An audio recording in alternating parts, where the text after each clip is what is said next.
Hello everyone.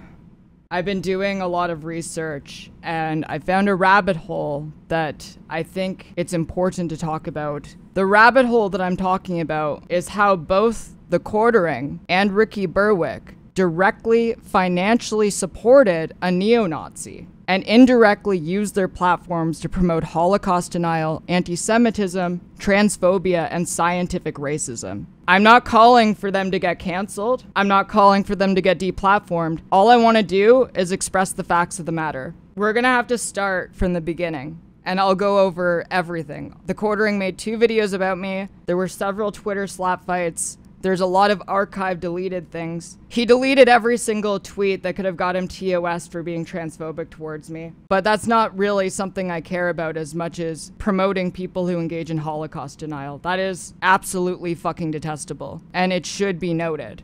I want to start off by just going over 2 different segments from TheQuartering's first video about me. Remember that time she ran a catboy ranch and had a bunch of her under 18s? Twitter femboys get collars with the name on it. Sad cult stuff is deleted. I want a collar, get a collar. I gotta get my catboy ranch collar. Here she is admitting it. Yes, I ran one. Whatever that is, I don't know. As you can see, he doesn't really provide any references, but he just accuses me of grooming children into sexual acts.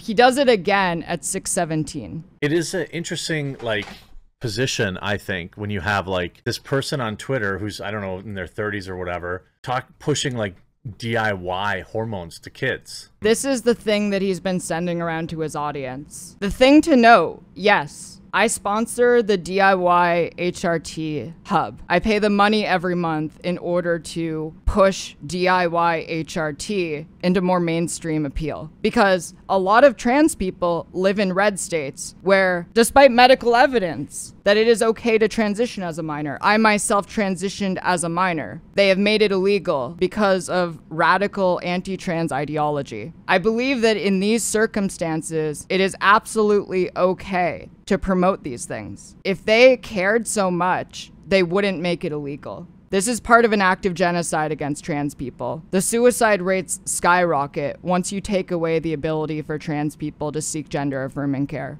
I do not regret what I'm doing, and it is being purposely misrepresented in order to attack me. So that's the context. And the thing that you need to understand about this, especially, there are 2 definitions for the word groomer. The practice of brushing, cleaning the coat of a horse, dog, or other animal. Or the action by a pedophile of preparing a child for a meeting, especially via an internet chat room. There are 2 definitions. There is no definition of groomer that means you are supporting trans youth. He called me a pedophile. That is what started this entire thing. And look, you can say to me that, oh, he was just reading other people's quotes. He didn't actually call me a groomer. Well, hold on one second. If that's something you think. I win, you lose badly. Ha ha ha, thanks for this. I still believe you are a groomer. He called me a groomer king. He once again called me a groomer. He called me a groomer, called me a groomer, called me a groomer, called me a groomer, called me a groomer, called me a groomer, called me a groomer, called me a groomer. He called me a groomer like 20 or more times on Twitter. To call someone a groomer is to call them a pedophile. That's just the truth. The idea is to literally associate trans people with pedophiles. And you'll see why in his newest video, why I took the actions that I did.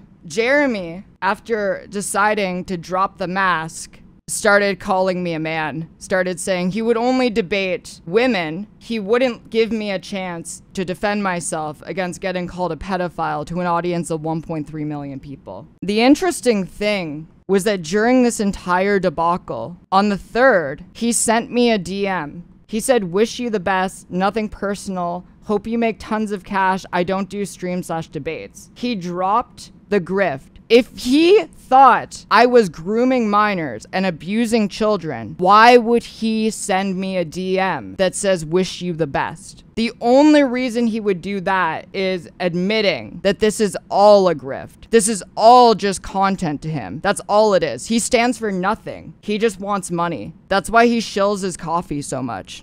This is the context. And you'll see when I start the video why this is relevant. In the most recent video that The Quartering made, he brings up this tweet and he only addresses this tweet. Like I said, I am an aggressive feminist. When I share my platform, it will be with a woman. He deleted all 4 of these tweets. The tweet where he said, I have a penis. The tweet where he said he only debated women. The tweet where he only used he, him pronouns and called me a dude. Because he knows that misgendering and dead naming are against the terms of service, and he could lose his account by engaging in this kind of bigotry. I am all okay with slap fights, but this got into the realm of outright bigotry. It started with outright bigotry by accusing a trans person of being a pedophile because they support the youngest and most vulnerable people in their community. So enter Ricky. So Ricky saw me calling out Meta PCs and decided to quote tweet it saying use code tongue at Meta PCs. Seeing all of the obviously transphobic tweets, obviously TOS tweets, and basically shrugging it off. And I was really confused because a lot of people I knew really liked Ricky. And I was like, why is he obviously downplaying bigotry against the trans community? I mean, there's a few reasons. The first most obvious reason is how invested he is. Like, for instance, being on the billboard for Meta PC. He's like a big name for this brand. So regardless of the bigotry, this is all about his wallet. This is all about the bottom line because he has no principles. Ricky reached out to me. You want to be sponsored? I'm thinking a rivalry between you and The Quartering, but instead of this toxic drama, you just fuck each other up by throwing computers at each other. Let me know, I'll make the contract up. I just said I'm 100% down because it sounded like a joke. He said, this is a joke. I have no control, not with these hands. You both need to chill though, goddamn. And I just said, tell him to stop calling me a man. This isn't drama, it's bigotry. I literally do not care if Meta gets hit if people aren't willing to rein in this shit. And his response was, this shit is the internet. You tell people not to do something, they are going to do the opposite. And this shit is drama. You shouldn't care what other people say or think about you, ever. Real world or internet. I fundamentally misunderstood what Ricky was doing because I thought he was a good guy. And I just said based Ricky, and his response was this. Let's not attack Meta PCs here. It's Jeremy. Jeremy's the one you want, okay? Not this company, not my company. Swear to fucking God, Keffals. Swear to fucking God. I just said, I don't hate Meta, I just hate Jeremy. Hope all the best for you, Ricky. And this is his response. We can all hate Jeremy, like coffee brand coffee. Fuck that shit. But don't bring brands into this, alright? Don't do that. It's not cool. I do not give a single shit. If I see bigotry, I call it out. When I saw this and when I saw the DMs, I decided to do some digging. And I'll show you what I found. This is Ricky Berwick promoting Flirk NFTs, which, by the way, if you see The Quartering follows Flirk NFTs, the official Stone Toss NFT. And I'll get into this in a second. Featuring the Ricky Berwick NFT. This is my NFT. I own it. Nobody else does. So at the time, he got some pushback, but not a lot of pushback. But I found it interesting finding out what some of the pushback was. And this goes back to November 2021. In November 2021, one Flirk NFT was worth about $250 US. They sold out of Flirk NFTs in the first 22 minutes of launch. Thousands of dollars was made off of this. Ricky Berwick, and I'll show you The Quartering's involvement as well, used their platforms that were much larger than Stone Toss's platform to help him make money and to help platform him when he uses his platform for Holocaust denial, anti-Semitism, scientific racism, transphobia, great replacement theory. He's a Nazi. This isn't like an exaggeration. He is a neo-Nazi. You know Stone Toss is a Nazi, and this was Ricky's response. I don't think you know what a Nazi is. It's not someone who tells jokes, alright? That was Ricky's response about Stone Toss, denying that Stone Toss is a Nazi. So let me bring up more and show you how bad this is. This is a Stone Toss comic.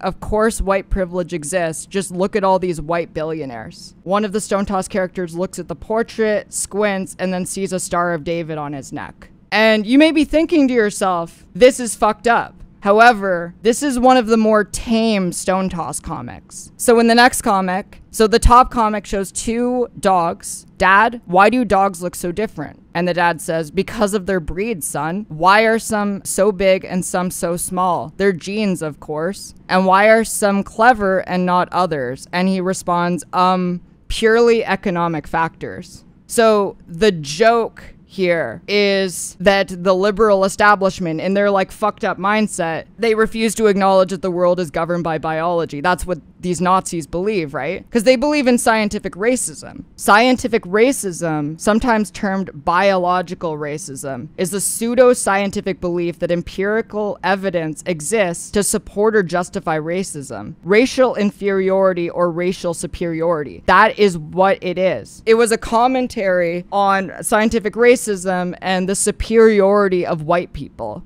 And you may be wondering, like, how do Nazis come into this? The Nazi Party and its sympathizers published many books on scientific racism, seizing on eugenicist and anti-Semitic ideas with which they were widely associated. Scientific racism is one of the cornerstones of Nazi ideology, in fact. The supremacy of the Aryan race and the inferiority of the other races, Native people, of Slavic people, of Jewish people. That is what they believe, and that's what the comic was about. Going back onto anti-Semitism, you may be wondering, okay, we talked about Stone Toss's belief in scientific racism. We talked about Stone Toss's anti-Semitic beliefs. However, let's get into the Holocaust denial that Stone Toss promotes. Don't let the man control you, just open your mind. The Stone Toss man thinks and then says, honestly, it seems more likely that prisoners died from insufficient supply lines in a war-torn Germany rather than enough delousing chemicals to gas 6 million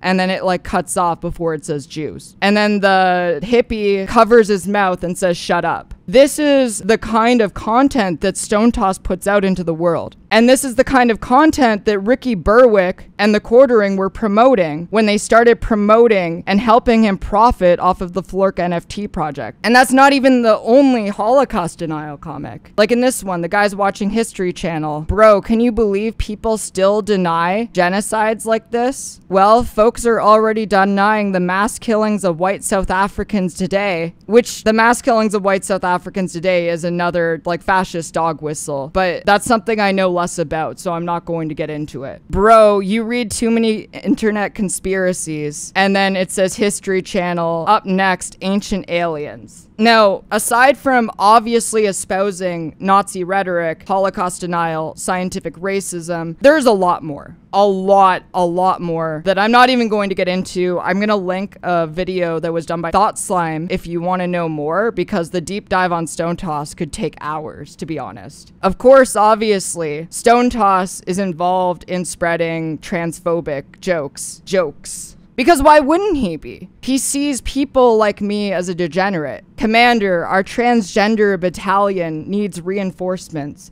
What? Nobody has engaged the enemy yet. What's wrong? They've already taken 40% casualties, which is obviously a 41% joke. And here's another one. How do trans folk go to work? Same as you, bigot. First we put on a dress shirt, then we grab a necktie, and the necktie in this comic is a noose. Once again, another joke referencing the high suicide rates of trans people. I keep saying joke, but it's fucking repugnant. It's not a joke. I've already shown Ricky's involvement. I'm sure there are other people who got involved in this and decided to sponsor and promote fascist ideology indirectly because they are boosting Stone Toss by doing this. They're directing their followers to Stone Toss. They're saying that he is okay enough that they will accept money from Stone Toss and they will help shill Stone Toss NFTs. Now you're wondering, like, how does TheQuartering fall into the Stone Toss thing? So there's two things to note about this. The first thing to note is that TheQuartering follows Flork's NFTs on Twitter. The second thing to note, TheQuartering was used to advertise Stone Toss NFTs. He used his platform and his clout to indirectly push fascist ideology. He did this. Happy to report that I am negative and I'm gonna live forever. I mean, heart disease will probably get me.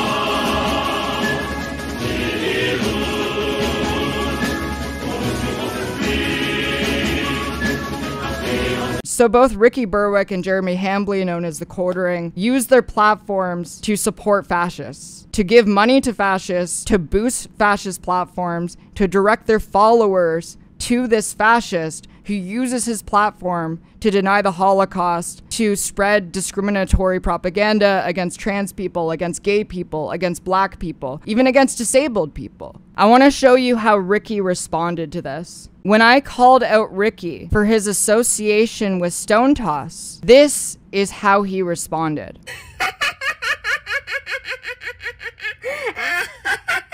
He just gave me a Joker laugh. And that was his response. He used his platform to literally push Holocaust denial, and the response to that is a Joker laugh. Ricky Berwick, are you friends with Stone Toss? Do you like him? I know him. I spoke to him. I memed with him.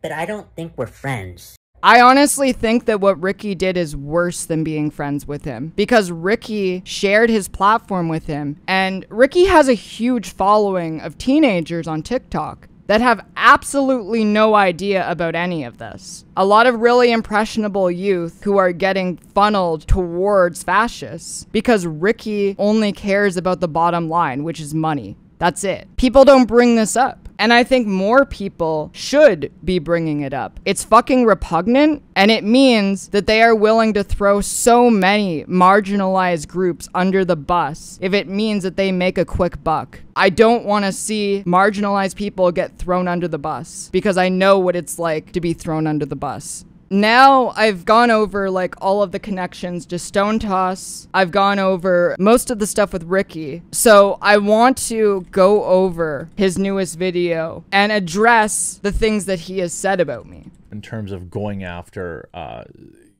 someone's sponsors between YouTubers, I don't know if it's like this on Twitch. I certainly would hope so. But on YouTube, no matter how bad a beef gets or how many back and forths, happen, it's always, regardless. Not only is he straight up lying, he's victimizing himself for sympathy. He's literally crying about the shit that he started. If you go back to his original video, for instance, that he did of me, this part, which I think I forgot to cover. Well, maybe you should have thought of that before you had loads of bots. And you spent all day trying to dogpile people, something. So here's the thing. In this exact moment, Jeremy admitted he does not care about deplatforming, because he just said, well, if you didn't want to get deplatformed, you shouldn't have done this thing that I just completely made up. So I think that's important, because if he's willing to cheer on me getting deplatformed, how the fuck does he have a leg to stand on if I go after his sponsors for being a bigot? The difference is he actually did something wrong, whereas the accusations he has of me,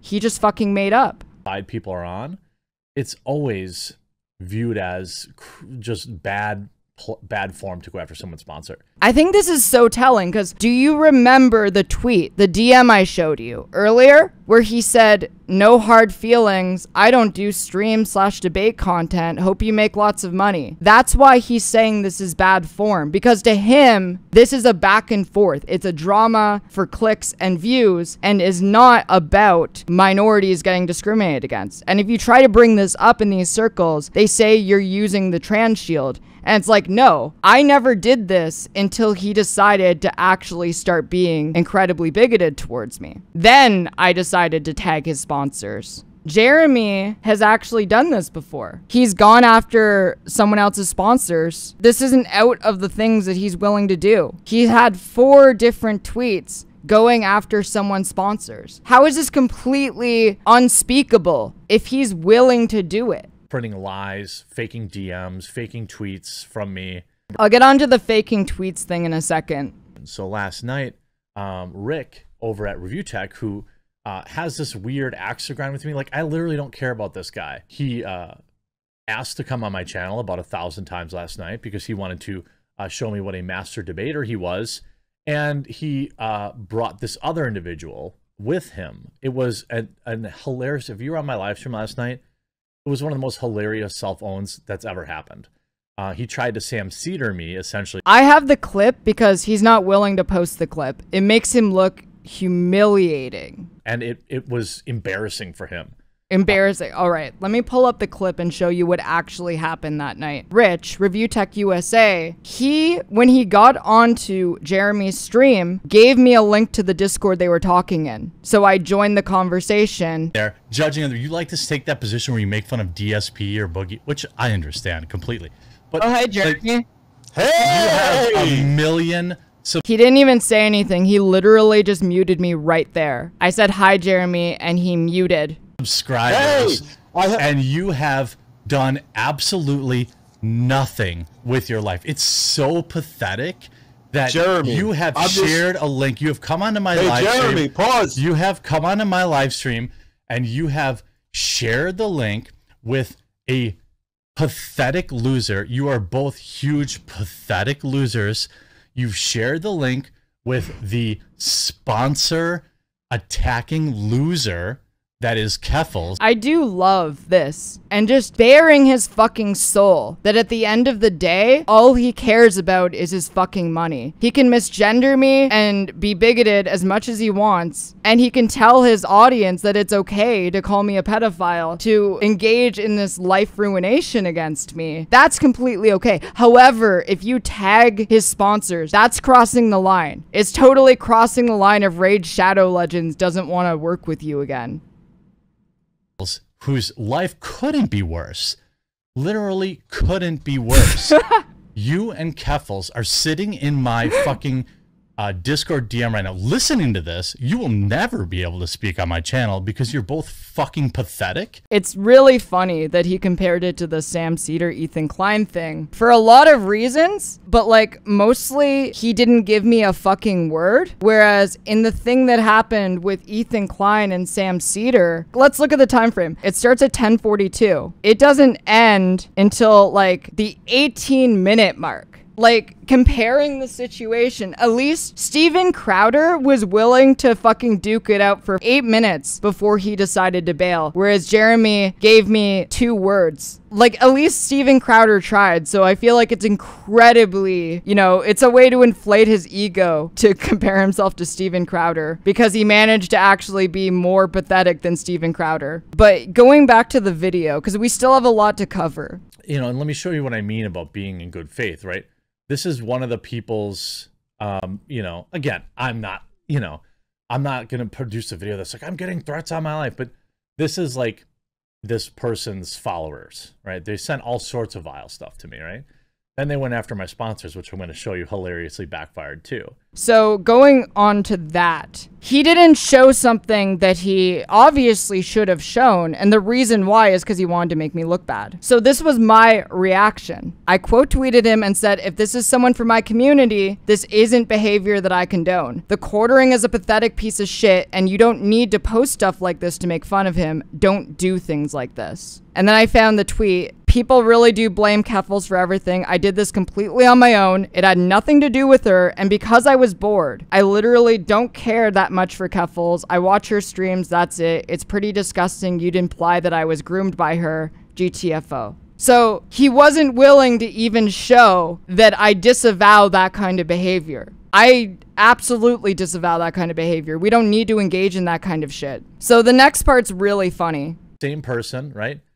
Who kept putting out DMs from me, allegedly, right? Allegedly DMs from me that were saying certain things to rile up their viewers and get them to come, like, flood my account, to spread hate, to go after my sponsors, all of these things.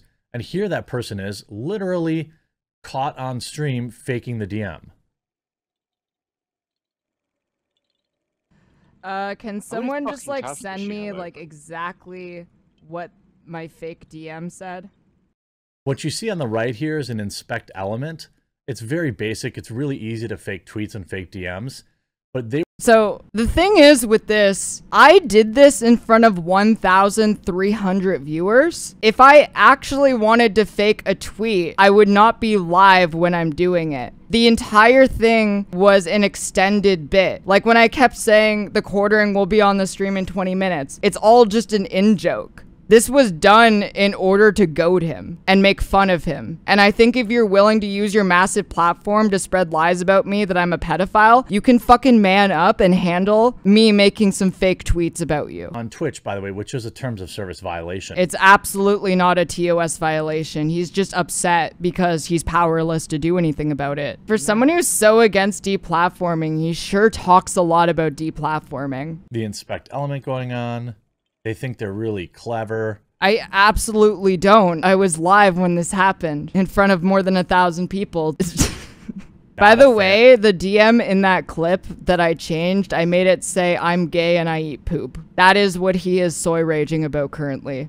But then they took this fake DM that they generated live on stream, an obvious violation of Twitch terms of service, then put it out online and sent their viewers to harass me all night long about how I said I was going to be on stream and I never went on stream. Oh no, poor Jeremy. This little poor baby who called me a pedophile in front of 1.2 million people. I'm so sad for you. I have so much sympathy for you. Poor little child. They also said this. Quote, the scum of the earth might call me a groomer for it, but if a minor approaches me and asks me how to transition, I'm going to point them to resources to help them do it. I'm going to transgender your children. Try and stop me. The problem with this is that these fucking cretins believe that being trans is a social contagion. They believe that I am turning people trans and not these people are already trans and I'm just pointing them to resources so they can help themselves. I am not literally like going to these children and being like, all right, here's your hormones. I wouldn't even know who this person is if it weren't for their obsession with me. I wouldn't even know who this person is if it wasn't for their obsession with me. He started this. He made a video after I got wrongfully banned from Twitter. And now he's claiming I started this by being obsessed with him. They put tweet, like I said, and I'm aggressive feminist. When I share my platform, it will be with a woman. What's wrong with that? I love that he only reads this one tweet. He doesn't read the tweet where he said, I have a penis, or he called me a dude and used he, him pronouns, or he said, I only debate women. He just reads the top left one because that's the easiest to justify. And then he moves on. He also deleted all of these tweets. I already checked because these are all terms of service violating tweets and he risked losing his account over them. So they tattle to Meta PCs. By the way, Meta PCs, I want to be very clear. I guarantee you Meta PCs does not agree with things that I've said or my opinion on certain things. But they also are not going to let somebody, they immediately reached out to me and laughed about it. No, Meta PCs is not going to drop me, which is why I shill them so hard. Honestly, I don't even care. Whether or not his sponsors drop him isn't really my concern as much as putting the pressure on him. He knows him engaging in this kind of behavior puts him at risk. These people, Ricky and Jeremy, only care about their wallets. He goes from this, and then he spends like the next 3-4 minutes of the video just like plugging coffee. Like not even joking, just like coffee plug. The rest of the video is just all fucking coffee plug. So, in conclusion, I hope that everyone who came here today to see has come away with the knowledge. Ricky Berwick and Jeremy Hambly have been using their platform to financially support a neo-Nazi and indirectly bringing their audiences towards, like, Holocaust denial memes, towards anti-Semitism, homophobia, racism, great replacement theory shit. This is what they're doing. And unless someone says something about it, nothing is going to happen. So I'm glad that I did. Thank you everyone for watching this video. If you like this video, make sure to check out the other videos on the channel and like, share, subscribe, and leave a comment to help get the video boosted in the algorithm. This channel would not exist without the kind support of our patrons over on Patreon. I'd like to give them all a shout out. Thank you to all of our $200 patrons, Bob Arcter, Marking14, Avery, and Allison. Thank you so much for your continued generosity. I'd also like to give a special shout out to our $30 patrons, Oren, Kit, Basmos, Emma Violet, Far Left Shark, and Dizzy. Thank you so much. And I'll see you all again in the next video.